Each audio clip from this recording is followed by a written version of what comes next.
All right, by a round of applause, how many of you would say that you love horror movies? Okay. No one clapped at first service. It's like, okay, so first service, everybody lies. That's all right. You love horror movies, so you love sitting on the edge of your seat and waiting for something or someone to jump out and make your heart race. You love the twists and turns. You won't admit it, but you kind of love the blood and gore when it's so overdone that it feels a bit kitschy. You love that there are 10 sequels to each movie because you don't even care that there are plot holes. You just want to be scared. Now, I am a big fan of scary movies, but my wife is not, so I tend to watch them alone. Typically, she'll go to Indiana to visit her family once a year, and in that time frame while she is gone, I binge every horror movie that I can find. Just last summer, I watched Get Out, It, Quiet Place, and like 20 Purge movies in like a 3-day weekend because she won't watch any of them with me. And maybe you don't love scary movies. Maybe you're more of a fan of thrillers or suspenseful movies like Gone Girl or Joker, or maybe you love shows like The Walking Dead. Ultimately, anything that gets your heart pounding a little bit. A recent study published in the Journal of Media Psychology found that people watch scary movies for 3 reasons: tension, relevance, and unrealism. For some, watching scary movies is about the tension that the scenes create. Right? These movies often are thought of as a full experience because you don't just watch and listen, you feel, right? Because your body responds to what you're watching. Others are drawn to these types of movies due to relevance because they find elements in the movies that they can relate to. Now, I'm not sure how anyone relates to running away from someone and falling down and tripping 1 million times, but the truth is some of you are clumsier than others, so it just makes sense. But the reason that stands out to me the most, why people watch scary movies, is due to the unrealism. These people enjoy watching these movies because they know for a fact that it's all fake. It's just pure entertainment. Another study on these types of movies found that people who like horror movies tend to enjoy feeling really intense emotions like fear. But here's the thing. No one actually wants to be afraid. No one actually wants to live in fear, right? I mean, one of the reasons why people love scary movies is because they know that they are ultimately in control, which isn't that scary, right? At any point during the movie, if you get too afraid, you can turn it off. You can fast forward. You can close your eyes and the story keeps going without impacting you at all. And you also know that after 90 minutes, it's over. There's resolution. The main character ends up coming out okay, or they accomplish the goal they set out to accomplish. You see, we love scary movies because it's not real life. Because many crave the tension that fear creates, but the safety to know that nothing bad is actually going to happen to them. Because fear is great when we can control it. But fear that is real can be crippling. Fear that can't be controlled leads to anxiety and worry. Fear in real life leads to inaction and insecurity. Fear sits inside of our head and dominates what we do and think and how we respond to what's going on in our lives. So we have to learn how to deal with our fears.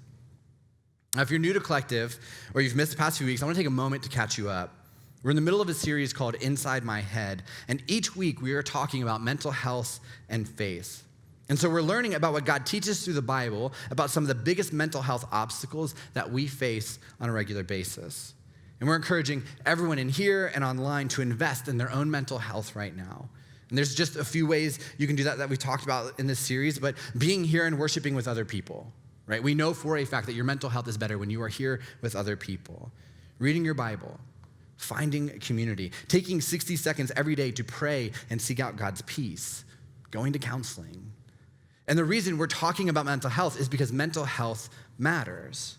Right? We see throughout the Old and New Testament of the Bible that God cares about our minds. He cares about our mental health. Nothing we are feeling is new to the world. And people have struggled since the beginning of time with feelings of anxiety, fear, shame, depression. And because God cares about our mental health, we should as well. Next week, we have a really special Sunday because my own personal therapist will be speaking here. And I know what some of you are thinking. There's no way Michael needs a therapist. He clearly has his entire life together. Just kidding. Nobody thinks that. That's why I love this church. I am a mess of a human being, and I rely on Jesus, my wife, my friends, and counseling to be a slightly less mess of a human being. And I'm honored that my therapist will be here next week to share. Also, if you're hoping that he comes up here and he says something juicy about me, he won't. It's called HIPAA, okay?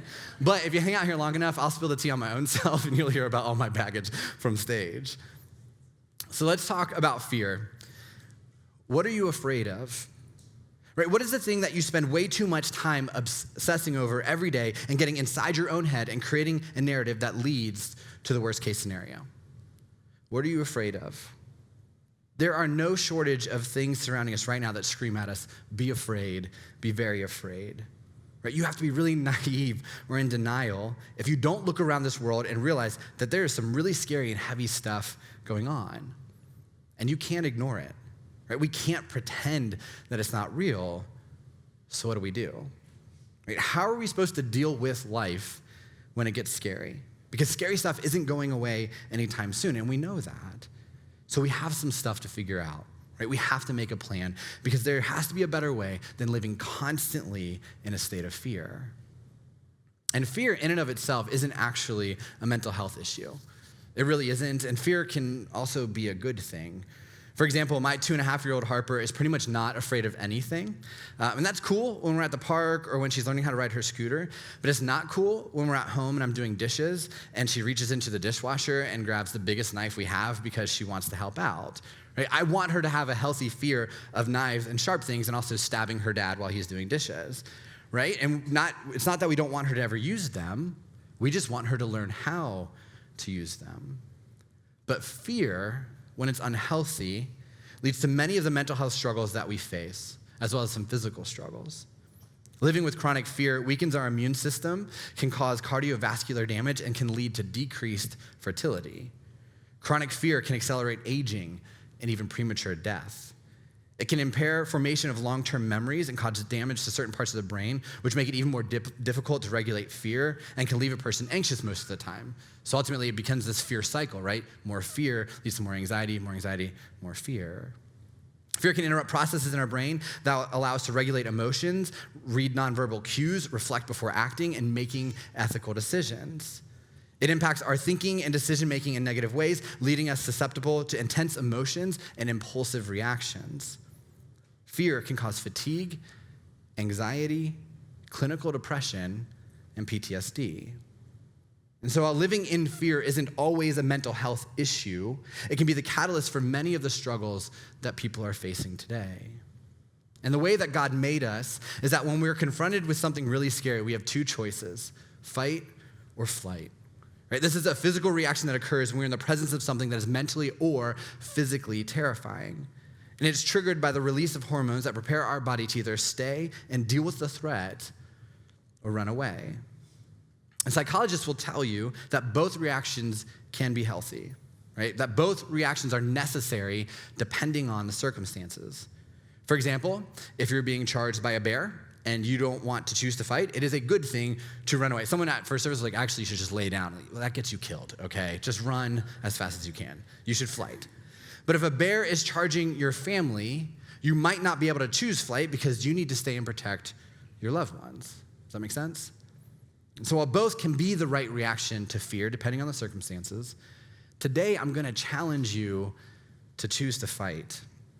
When you are faced with fear, instead of choosing to throw up your hands and say, I can't fix this, I need to get out of here, I need to run away, there's nothing I can do about this scary thing wins, I want you to choose to fight.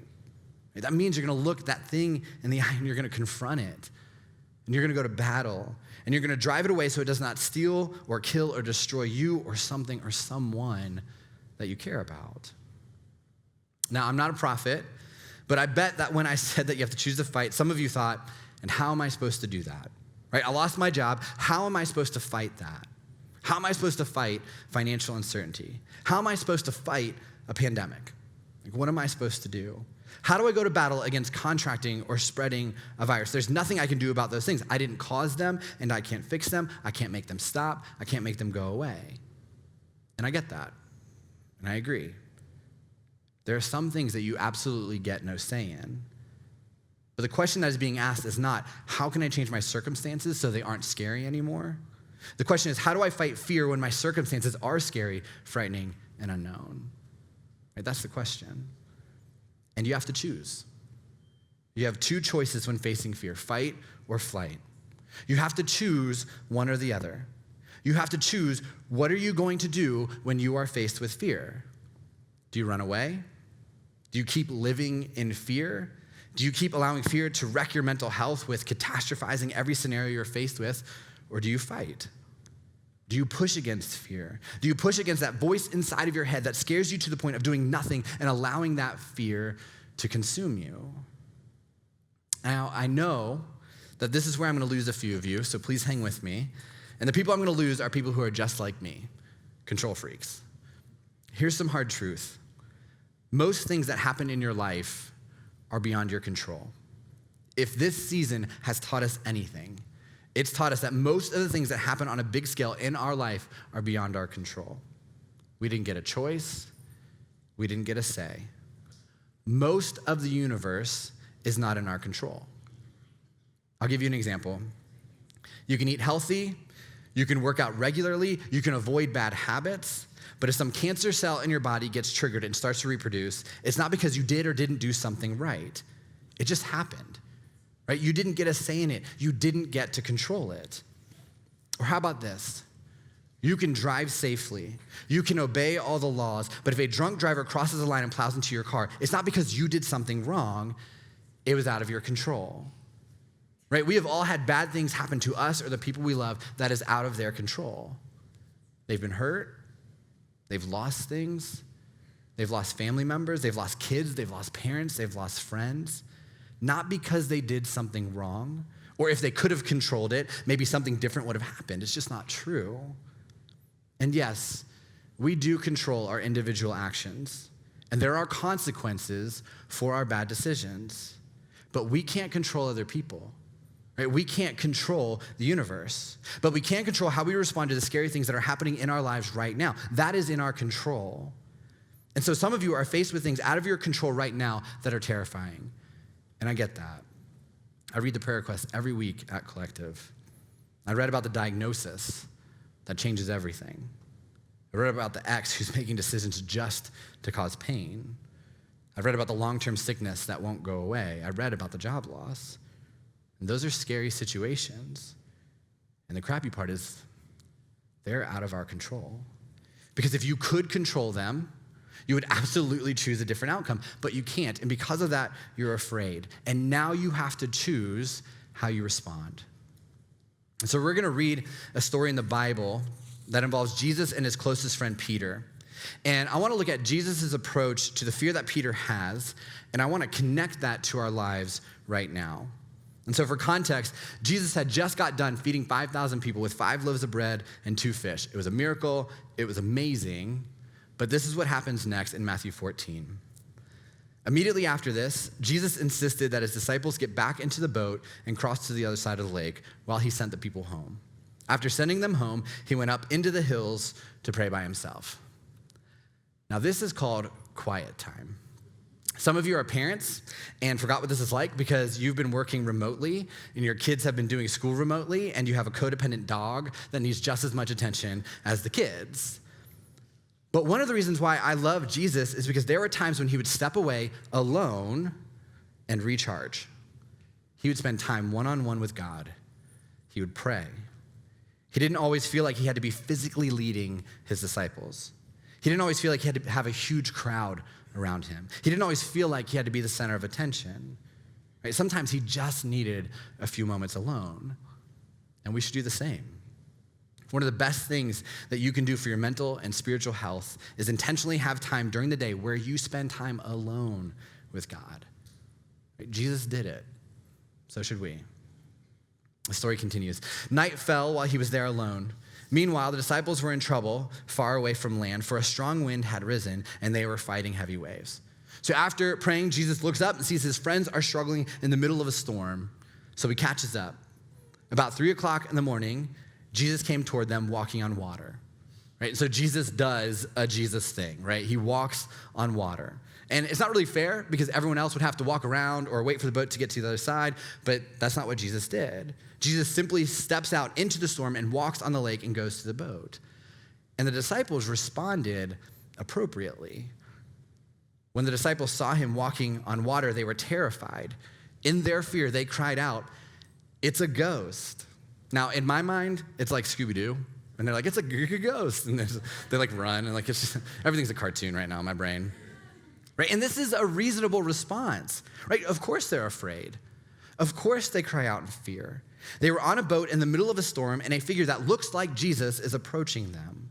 They'd never seen anything like this before. Sure, they just saw Jesus multiply 5 loaves of bread and 2 fish and feed thousands of people, but this was different, and they were afraid. And this is what Jesus did. But Jesus spoke to them at once. "Don't be afraid," he said. "Take courage. I am here." Growing up, I had a very healthy and reasonable fear of roller coasters. And because of that, I just wouldn't ride them. And this was complicated because my family had a yearly tradition of ending summer with a trip to Kings Dominion. And part of that yearly tradition was my brother and my dad would try to convince me to get on the Anaconda with them. If you've been to Kings Dominion, you know what the Anaconda is. It's like the most ratchet roller coaster that ever existed. And I remember every single year standing in the entrance for the line and my brother saying, "Don't be afraid. You don't have to be scared. It's not that scary." And I remember thinking, why don't I have to be afraid? Because you said so? Right? Did you build the roller coaster so you know that everything is safe? Are you friends with the people who check the rides to make sure I won't fall out and die, and they told you this is the safest roller coaster on the planet? Are you strong enough to hold me into this ride when the bars unlatch and I get hurled out of my seat? Why don't I have to be afraid? And sometimes the phrase "don't be afraid" can feel patronizing. And honestly, sometimes it is. But that's not what is happening in this story, because Jesus doesn't just tell them to not be afraid. He says, "Don't be afraid because I'm here." Right? I'm here. So the first thing about fear that I want to point out from this story is that one of the ways that we fight fear is holding on to the truth that God is with us. Right? One of the ways that we fight fear is by holding on to the truth that God is with us. One of the names we use for God is Emmanuel. It comes up every Christmas, but it's 365, and it means God with us. Right? Jesus doesn't say, "Don't be afraid because I'm not a ghost." Right? Jesus doesn't say, "Don't be afraid because that's irrational." Jesus doesn't say, "Don't be afraid because I said so."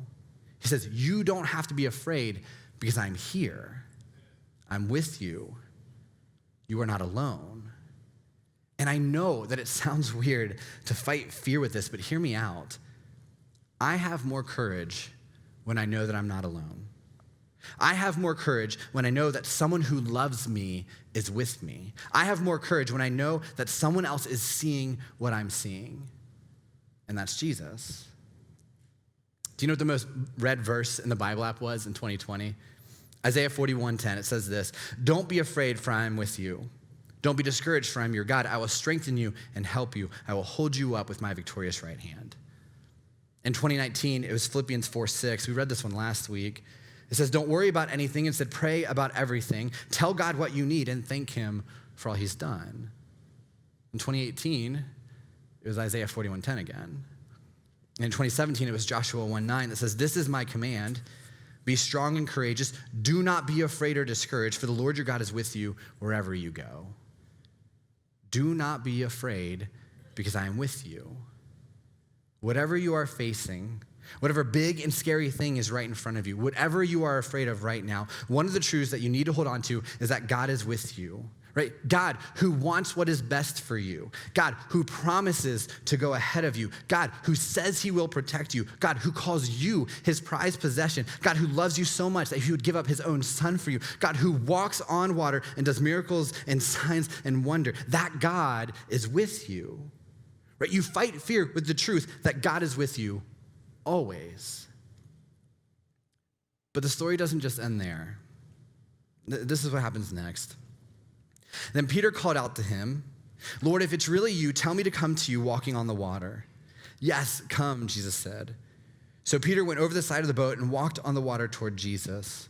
But when he saw the strong wind and the waves, he was terrified and he began to sink. "Save me, Lord," he shouted. Jesus immediately reached out and grabbed him. So here's the second thing from the story that I want to point out. Sometimes when we are brave, sometimes when we have courage, sometimes when we take that step out of the boat, it doesn't last, right? Life hits us in the face. Our fear comes back, new fears emerge, our courage falls short, and halfway through something happens and we cry out. But look again what Jesus does. Let's look back at verse 30 and 31 again. It says, "But when he saw the strong winds and waves, he was terrified and began to sink. 'Save me, Lord,' he shouted. Jesus immediately reached out and grabbed him." Right? As Peter began to sink, Jesus immediately reaches out and catches him. Right? He doesn't let Peter sink and wait for him to struggle before telling him, "I told you not to be afraid." He doesn't let Peter get close to drowning in order to teach him a lesson. Jesus catches him. Right? So we hold on to the truth that God is with us, and we hold on to the truth that God will catch us when we fall. So listen, I know you are afraid. I know there are scary things going on in your life. I know there are things every day that make your heart race. I know there are things right in front of you that are out of your control. But Jesus shows us two things in this story. We don't need to be afraid because he is with us, and he will catch us when we start to sink. And those are the reasons why we fight. Right? Those are the reasons we push through fear. Those are the reasons we move forward in uncertainty. Those are the reasons we can call a counselor and set up our first appointment. Those are the reasons we can tell that person in our life that's hurting us that we don't need to have a relationship with them anymore. Those are the reasons we get up in the morning and get out of bed, even though sometimes we don't want to. Those are the reasons why you take next steps in your own faith. As you can see, the baptism trough is up here again. And last week we celebrated Paige, who's baptized, and today we're celebrating Ian. But a lot of you see this trough and your heart starts pounding. You feel anxious because you know that this is the next step that you need to take in your faith, but you're afraid. And the truth is, a lot of you have a faith that looks a lot like running away. It looks a lot like flight. Because you think, what if I'm not good enough? Right? What if I struggle with my faith after I take this step? What if my parents don't understand why I did this because they sprinkled me as a baby? What if my friends make fun of me for doing this? What if something bad happens and God doesn't fix it and I begin to lose trust in him? What if? And I know that some of you are struggling with this because you've checked the baptism box in the last few weeks and Danielle has reached out to you and you haven't responded. And I would guess that there are people in this room and watching online right now where that email is still in their inbox because they're afraid. And so my challenge to you when it comes to your own faith is do not let fear stop you from experiencing the life that Jesus has for you, right? Don't let fear stop you from receiving the grace and love that he offers you. Listen, we know what you're thinking, but I don't deserve it, and that's the point. And listen, any next step in your life is intimidating, whether it's your faith or your relationships, your career, whatever it may be, it's intimidating, right? We know that baptism is intimidating. It's scary, and we're not downplaying that at all. Most people who step into this tub are terrified, but not one person who has stepped out of this tub soaking wet has regretted it because they are choosing to hold on to the truth that God is with them and he will catch them when they fall. And there is so much joy and so much peace found in that. So do not let fear get in the way of what Jesus wants for you. Right? Life is scary. It just is. But there are times, and I would argue that this is more often than not, where we need to fight. We need to take action. We need to take one step forward knowing that things might not go the way we hope, but it's okay because God is with us. And the more we do that, the more we push through that fear, the more peace we will find because we will start to realize that things aren't as scary as we make them out to be in our mind. And that failing isn't as scary, that the unknown isn't as scary, that things out of our control aren't as scary, and that life isn't as scary as we make it out to be, because we know that the Lord our God is with us wherever we go. But Jesus spoke to them at once. Don't be afraid, he said. Take courage. I am here. Let's pray. God, we know that that every single person in this room, every single person watching online, everybody that was here earlier, God, we know that everybody is wrestling and struggling with something. God, a lot of that is out of our control, and because of that, we're just afraid. God, we're afraid of what will happen next. God, we're afraid if things don't go the way that we hope. We're afraid if things don't go the way we had prayed. But God, we're reminded in this story, we're reminded by Peter in his own faith that, God, it's okay for us to take that step forward because you're here, because you're with us. And God, even though we might start to sink, and even though we might start to fail, God, you reach out and grab us every single time. So God, I pray this week that for everybody in here that's wrestling with that next step they need to take, whether it's in faith or relationship or whatever it may be, God, they don't let fear stop them from moving forward. God, they don't let fear stop them from peace. They don't let fear stop them from joy. They don't let fear stop them from grace. So God, give us the courage this week. Help us know that you are with us. Help us feel that this week. And help us have the courage to take the next step that we need to take in our life. God, we love you and pray these things in your name. Amen.